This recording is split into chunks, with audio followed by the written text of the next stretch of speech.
Hello friends, welcome to Wow Diary. आज हम आपको लेके चलते हैं उत्तराखंड के देहरादून जिले में स्थित माता संतला देवी के भव्य दर्शनों का सुख आपको प्राप्त कराएंगे। ये जैसे आप गूगल इमेज में देख सकते हैं, ये 1.5 से 2 किलोमीटर का रास्ता है रोड से जो इसका डिस्टेंस है। और भगवान संतला माता के बारे में ये पौराणिक कथा है कि वो नेपाल के किसी राजा की बेटी थी, वो एक राजकुमारी थी। तो उनके ऊपर किसी मुगल राजकुमार की नज़र पड़ गई जो उनसे शादी की जिद करने लगा। तो उन राजकुमार से बचाने के लिए उनके पिताजी ने माता संतला को देहरादून जिले में एक छोटा सा किला बना के उनके भाई के साथ रहने के लिए भेज दिया, यानी मुगलों से बचाने की कोशिश की। परंतु जब राजकुमार को पता चला तो वो देहरादून आके उनके फोर्ट के ऊपर आक्रमण करने के लिए उतारू हो गया। जब माता संतला और उनके भाई एकदम अक्षम हो गए, वो किसी प्रकार से उनका मुकाबला नहीं कर पाए, तो उन दोनों ने मिलकर भगवान का इतना ध्यान किया कि भगवान ने प्रसन्न होकर उनके ऊपर कृपा की और अपनी दिव्य दृष्टि डाल के उनको तत्काल ही पत्थरों में बदल दिया, मतलब पत्थरों की मूर्ति में बदल दिया। और तब से ही ये स्थान इतना ज़्यादा पौराणिक है, इतना ज़्यादा मान्यता पूर्वक है कि यहाँ हर शनिवार और इतवार को ये माना जाता है कि माता अपने साक्षात दर्शन देती हैं। इसलिए यहाँ पर तब से ही जो है भक्तों का आना प्रारंभ है। संतला देवी माता का मंदिर उत्तराखंड राज्य के देहरादून जिले में एक गांव है जैंतनवाला, वहां पर स्थित है। यहां पहुंचने के लिए आपको जो देहरादून का एयरपोर्ट है वहां से आपको 35 किलोमीटर का डिस्टेंस कवर करना पड़ेगा। अगर आप बाय बस या बाय ट्रेन आते हैं तो आपको 15 किलोमीटर का डिस्टेंस कवर करना पड़ेगा। यहाँ पहुँचने के लिए आपको सारे जो व्हीकल्स होते हैं वो हर प्रकार से अवेलेबल है। यहाँ के लिए सिटी बस भी चलती है जो आपको 10 से 15 रुपये में रेलवे स्टेशन या बस स्टॉप से संतला देवी जो जैंतल वाला गांव है वहां तक पहुंचा देगी। इसके अलावा आप अपने प्राइवेट व्हीकल से भी आ सकते हैं या फिर आप 2 व्हीलर में, साइकिल में भी आ सकते हैं। तो हर प्रकार से जो है यहाँ आने की सुविधा स्थित है। और जब आप माता के दर्शन के लिए चलते हैं तो रास्ते में आने वाले जो प्राकृतिक नज़ारे हैं, जो देहरादून का प्राकृतिक सौंदर्य है, बिल्कुल जो अछूता सौंदर्य है, वो आपको मेस्मराइज, मंत्रमुग्ध कर देता है। तो इस नज़ारे का आनंद लेते हुए तथा माता का नाम लेते हुए अपने मनोकामनाओं को पूर्ण कराने हेतु माता के दरबार में अवश्य आइए और भक्ति भाव लेके आइए। कोई विचार अच्छा लेके आइए, वैमनस्य या फिर किसी के प्रति कूट भावना या कटु भावना या फिर अपने विचारों में या मस्तिष्क में गंदगी लेके ना आइए यहाँ पे। तो इतना सुंदर जो वातावरण है यहाँ का, माता के मंदिर का नज़ारा लीजिए। और जब आप जो प्रारंभ होती है उस गेट पे पहुंच जाते हैं तो वहाँ पर आपको पार्किंग की पूरी सुविधा उपलब्ध है। 10 रुपये आपके 2 व्हीलर के लिए है और 30 रुपीज़ आपको 4 व्हीलर के लिए देना पड़ता है। तो ये पूरा एरिया ये उत्तराखंड टूरिज्म के द्वारा डेवलप किया गया है। और जैसा कि आप इस बोर्ड में देख सकते हैं, ये कौन से लैटिट्यूड में और कौन से लॉन्गिट्यूड में स्थित है। और इसका जो एल्टीट्यूड है वो समुद्र के सी लेवल से 920 मीटर की ऊंचाई पर स्थित है। और जब आप यहाँ से यात्रा स्टार्ट करते हैं तो यहाँ पर आपको बहुत सारी शॉप मिल जाती हैं जहाँ पर आप भगवान के दर्शनों के लिए पूजा की सामग्री, उनके लिए चुन्नी वगैरह अपने साथ खरीद सकते हैं। और अगर यहाँ से नहीं खरीद के जाना चाहते हैं तब भी कोई समस्या नहीं है, क्योंकि मंदिर के प्रांगण में भी जो है कम से कम 10-15 शॉप्स हैं जहाँ पर आपको हर प्रकार की ज़रूरत की चीज़ें, जो आपको मंदिर में जिन चीज़ों की आवश्यकता होती है वो आपको मिल जाती है। तो माता संतला देवी का नाम लेके चलिए हम अपनी जर्नी स्टार्ट करते हैं, हम अपनी तीर्थ यात्रा स्टार्ट करते हैं और इसका प्रारंभ करते हैं। मन में जो है अच्छे भाव लाइए और आपकी मनोकामनाएं वाकई पूरा होती हैं। और ये तो हमने यहाँ पे बहुत बार, कितनी बार अपनी मनोकामनाएं मांगी हैं और हम बार बार जो है उन मनोकामनाओं के पूरा होने के बाद माता का धन्यवाद देने के लिए उनको जाते रहते हैं। चढ़ाई बहुत तीखी है तो इसलिए यहाँ पर करीबन आपको हर 100 मीटर पे लोगों के द्वारा जो दान किए गए हुए बेंच है वो बढ़िया से शेड के नीचे बनाए गए हैं। तो आप अपनी यात्रा को विराम लगाते हुए, पॉज करते हुए चले जाइए। और चलने के लिए भी जो है वॉकिंग जो पाथ है, पहले तो कच्चा था, अब इसको जो है थोड़ा सा पक्का कर दिया, कंक्रीट कर दिया है। और मैं फिर से आपको जो है थोड़ा ट्रैवलिंग गाइडेंस देना चाहती हूँ, एडवाइस देती हूँ कि आप कंफर्टेबल शूज़ या फिर स्लीपर्स पहन के आइए, हाई हील पहन के मत आइए। कपड़े लूज़ और बिल्कुल कंफर्टेबल रखिए और बैग ऐसा रखिए जिसको आप पीछे कैरी कर सकते हैं। हाथ में जो है लटकाने वाला बैग या पर्स जो होता है वो आपकी जर्नी को थोड़ा और पेनफुल बना लेगा। तो आप जो है बैग पीछे लटकाने वाला बैग जो है ऐसा बैग लेके चलिए जर्नी के लिए।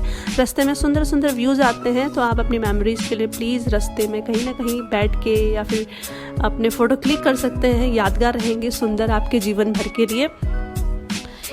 जो देहरादून ज़िला है वो लोअर हिमालयाज़ के अंदर आता है, इसलिए जो है ये एक प्रकार से वैली यानी घाटी है। तो ये देखिए कुछ जो टूरिस्ट होते हैं जो अपनी गंदगियों से, अपनी बुरी आदतों या हरकतों से बाज नहीं आते, वो जहाँ तहाँ पर लिटर कर देते हैं। तो प्लीज़ इस बात का ध्यान रखिए, बीच में कहीं पर भी आपको डस्टबिन नहीं मिलेगा। इसलिए अगर आप जो है कुछ खाने की चीज़ें लाते हैं तो उसका कचरा प्लीज़ आप अपने स्टेट में ले जाइए, अपने गाँव में ले जाइए।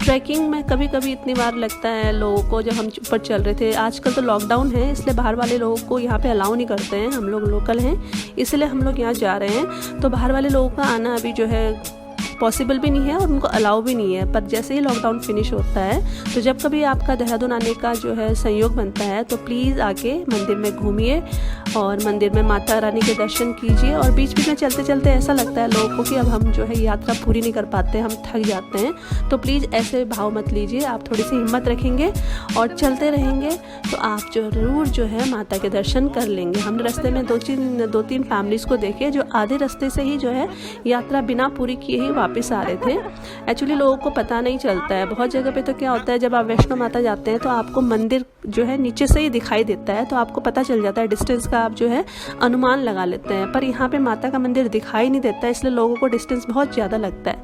ये जो मंदिर में जाने से बीच में जो है एक कुआं आता है, तो ये कुआं एक जो है आपका लैंडमार्क जैसा है। इस कुएं के आने के बाद आपकी जर्नी ऑलमोस्ट फिनिश समझ लीजिए, आपका दर्शन बिल्कुल होने वाले हैं। तो यहाँ से केवल 100 मीटर का डिस्टेंस रह जाता है, तो बहुत सारे लोग तो कुएं से ही वापस चले जाते हैं। तो जैसे ही आप कुएं पे पहुँचते हैं तो आपके अंदर थोड़ा और जोश आ जाना चाहिए क्योंकि आप माता रानी के दरबार में पहुँच चुके हैं। तो ये आपका फर्स्ट गेट आ गया है और ये सेकंड गेट है एंट्रेंस का माता संतला देवी का, ये आ चुका है। तो हमारी यात्रा भगवान की दया से अच्छे से जो है सक्सेसफुल हो गई है। और ये जो द्वार है माता रानी का, ये 51 GR जो गोरखा रेजिमेंट है उनके द्वारा बनाया गया है। और मंदिर का नज़ारा बहुत ही सुंदर है। यहाँ पर 2 बहुत बड़े बड़े, एक बड़ का और पीपल का पेड़ लगाया हुआ है। नेपाली मान्यताओं के अनुसार बड़ और पीपल जब भी लगाते हैं तो उन दोनों की जो है आपस में शादी कर देते हैं, वो लक्ष्मी और विष्णु का रूप होते हैं। तो उस बड़ और पीपल के वृक्षों के नीचे ही ये पूरा माता संतला देवी का जो प्रांगण है वो स्थित है। अब हम प्रांगण में पहुंच गए हैं तो यहाँ पर भी आपको जो है प्रसाद की सामग्री मिल जाती है, आप यहाँ से ही प्रसाद वगैरह खरीद सकते हैं। और ये देखिए, ये हमारे कर्नल पृथ्वी सिंह जो थे वो 51 गोरखा राइफल्स के, उनकी अगुवाई में ये गेट और इस मंदिर का रेनोवेशन किया गया है। ये मंदिर का मेन एंट्रेंस है। इधर से जो है आजकल तो लॉकडाउन है इसलिए बिल्कुल शांत वातावरण है, बहुत पीसफुल एटमॉस्फेयर है। हमको बिना किसी भीड़ भाड़ के, बिना किसी धक्के मुक्के के अंदर बहुत अच्छे से पूजा करने का अवसर और सौभाग्य समझिए इसको प्राप्त हुआ।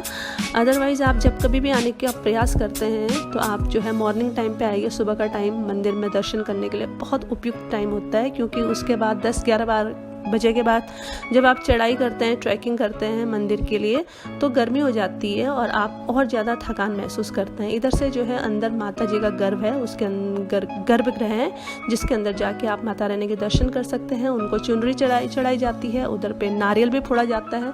पुराने टाइम पे इस मंदिर में बहुत ज़्यादा बकरों की बलि दी जाती थी, पर वो अब जो है बंद हो चुकी है, वो बैन हो चुकी है। इसलिए बकरों के स्थान पे वहाँ पे हम नारियल चढ़ाते हैं, क्योंकि यहाँ पे जितने भी लोग जो थोड़ा बहुत जो अपना घर चला रहे हैं वो सब इसी मंदिर के इनकम पे, मंदिर में आने वाले पिलग्रिमेज जितने भी हैं उनके द्वारा दिए गए पैसों पर ही उनकी फैमिली की इनकम निर्भर है। तो प्लीज़ उनको सपोर्ट कीजिए।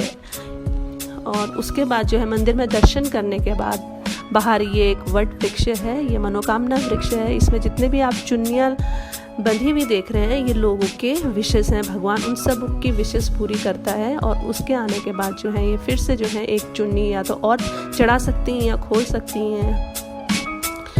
जब आप दर्शन वगैरह कर लेती हैं, दर्शन से आप जो है वो हो जाती हैं, कृतार्थ हो जाती हैं, तो उसके बाद जो है आप बाहर आके रेस्टोरेंट्स हैं यहाँ पर, वहाँ पर आप बैठ के या तो ब्रेकफास्ट कर सकती हैं या लाइट स्नैक्स ले सकती हैं। चाय वगैरह मिलता है, कोल्ड ड्रिंक भी मिल जाती है यहाँ पर। बच्चों के लिए छोटे मोटे खिलौने हैं और यहाँ से ले जाने के लिए माता रानी के गले में, यहाँ से लेके जाने के लिए माता रानी के नाम के छोटी मोटी जो पुस्तिकाएं होती हैं वो भी हैं। गले में डालने वाले लॉकेट्स हैं, हाथ में पहनने वाले कड़े हैं। स्नैक्स में यहाँ पे आपको गर्मा गर्म मैगी मिल जाता है। मैगी का मज़ा जो है आपको कभी भी फ्लैट में या बंगलों में बैठ के खाने में नहीं आता। मैगी का आनंद आपको पहाड़ की वादियों में, मतलब आप ठंडे मौसम में बैठे हों और पहाड़ के बिल्कुल टॉप में बैठे हों, गर्मा गर्म मैगी खा रहे हो, पकौड़े खा रहे हो, तो इन सब चीज़ों का आनंद यहीं पर है। मंदिर में हमेशा बहुत भीड़ लगी रहती है, नवरात्रों में ज़्यादा भीड़ होती है। माता रानी का मंदिर है तो यहाँ के जो लोकल हैं, लोकल के अलावा बहुत जो टूरिस्ट आते हैं देहरादून में, वो एक बार यहाँ आके दर्शन करके पक्का चले जाते हैं। हमने दर्शन कर लिए, उसके बाद बाहर बैठ के हमने प्राकृतिक सौंदर्य का बहुत आनंद उठाया। उसके बाद आप अगर थोड़ी देर यहाँ पर 5 या 10 मिनट बैठते हैं तो बहुत अच्छा ध्यान आपको लगता है और आप सोचने पर विवश हो जाते हैं कि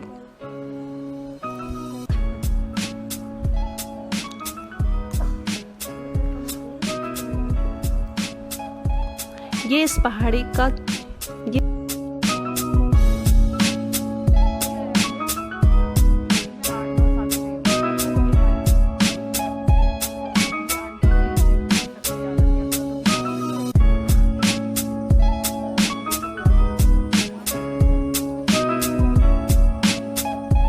और स्नैक्स वगैरह खाने के बाद आप मंदिर के पिछले हिस्से में जा सकते हैं। वहाँ पर फ़ोटो और सेल्फी खींचने के लिए बहुत अच्छा कॉर्नर बना रखा है और यहाँ पर आपको वॉशरूम भी मिल जाएगा। ऑन द वे कहीं पर वॉशरूम नहीं है, तो प्लीज़ जो है सब जगह आप प्लीज़ लेटर भी मत करिए। और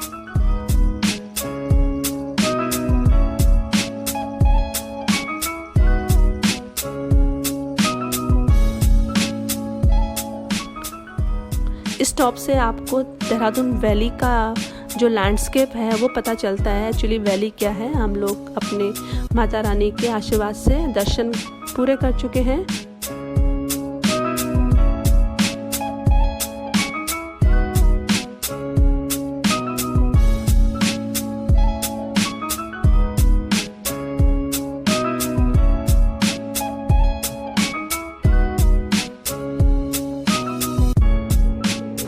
जब आप दर्शन पूरा करके पहाड़ी उतरते हैं तो उतरने में आपको 5 से 10 मिनट भी नहीं लगता है, बहुत जल्दी नीचे उतर जाते हैं।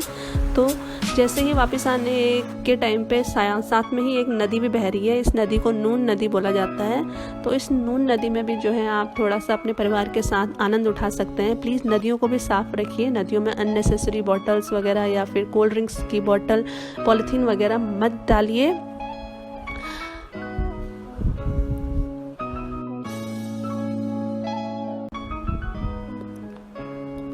स्वच्छता रखेंगे तभी आप लोग बार बार आएंगे और बाकी लोगों को भी अच्छा लगेगा।